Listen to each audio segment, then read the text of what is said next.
Now, one mum has expressed her anger after receiving a letter from her daughter's school. The letter said her daughter's body mass index was in the 94th percentile, classing her overweight, which, as a slim, sporty 12-year-old, her mum says she just simply is not overweight. And for those that don't know, all state-maintained schools in England measure the weight and height of children in reception and then again in year 6 to collect data as part of the National Childhood Measurement Programme. But is it the responsibility of the school to be monitoring children's weight? I mean, how should it work? It's obviously collecting all of this information, then the government has to look. I understand that that does make sense because we're constantly talking about an obesity crisis in this country, how much it's costing us, and indeed for our personal health. It's just, it's one of those things, again, as a parent, you know, it's another thing to open and go, oh, goodness. I thought, but they're healthy and they're happy. It can make you feel like you've done something wrong, potentially. In this one mum's circumstances, she's a very sporty, healthy young girl, but because of the figures, she falls into a certain bracket that she's therefore classed as overweight when she's clearly not. So that's kind of the mistake that we all make, isn't it? Oh, I want to be a size 10, or I want to be 9 stone, or I want to be... And then so many of us are so sensitive about any discussion around weight. It's like, I would say to that mum, you know that she is slim, she's this, maybe she's heavy in muscle, whatever, but I don't think we should do away with weighing children, because I think you know, it's almost like we don't hear it anymore, obesity crisis, because it's said so often that we're almost not hearing it. And the thing is, I think like anything else with school, you know, they check this and the dentist, don't they, to check the teeth. It's a health thing, and we've got to take the personal stuff out of it, because if your child is overweight... See, as soon as you've got extra weight, it's likely that you're going to continue to put on extra weight. And God, I know how hard it is to lose weight. It's so, so hard.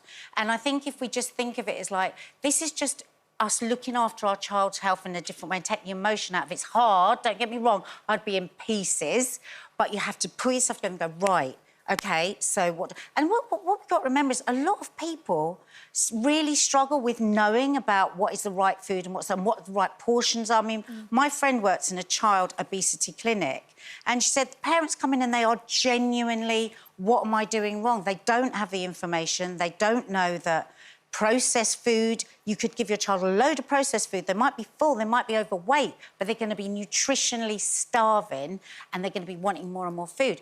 We can't keep attacking the government for not doing anything about the obesity crisis and when they're trying to do something. And I think we've just got to be, for the good of all of us, we've got to be upset if we get the letter and then...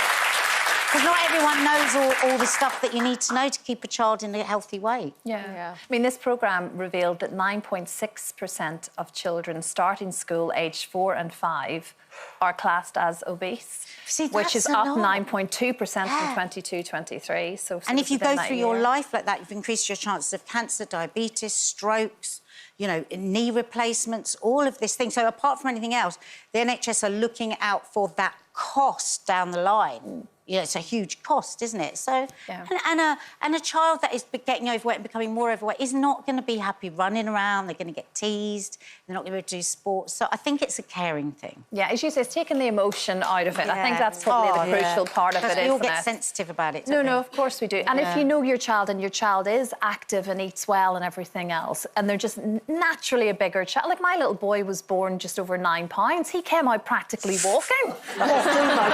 Pristine. He was on the high-end percentile of it. Yeah, he just came out basically going, where's my dinner? It's unbelievable. So you know, he might be a very he's heavy naturally, you know, but he's so active, you know, actually eats really healthy and never stops running. So you do know your child. So as you say, if you take the emotion out of it and bring in a bit of common sense, maybe can marry together all of this. My oldest daughter, Lauren, had bulimia, so she's very, very conscious of making sure that her 2 girls don't hear her talking about going on diets or anything all the time. Because, I mean, it's such a young age as well, 7 and 12 years old. That's the last thing they need to be worried about. They're both healthy, they both play football, and Lauren's very, very caring about what she says in front of them. Yeah, that's the way. I mean, if you get the letter, you don't say it to your kid, do you? Yeah. You just get more information, shift what you're feeding. It's hard. Absolutely.